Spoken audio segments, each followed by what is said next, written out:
জল ভরা মেঘ ওই দু চোখে দেখতে আমি পেয়েছি, একলা মনে নির্জনেতে তোমার ছবি এঁকেছি। নাম রেখেছি বনলতা যখন দেখেছি, হয়তো বা সেই ক্ষণেই তোমায় ভালোবেসেছি।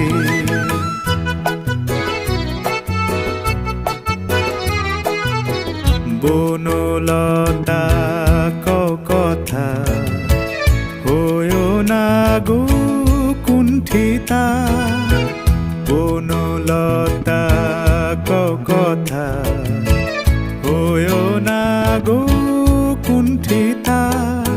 একটি কথাই শুনবো বলে তাই তো কাছে এসেছি, বলবে কি গো আমিও তো তোমায় ভালোবেসেছি। একটি কথাই শুনবো বলে তাই তো কাছে এসেছি,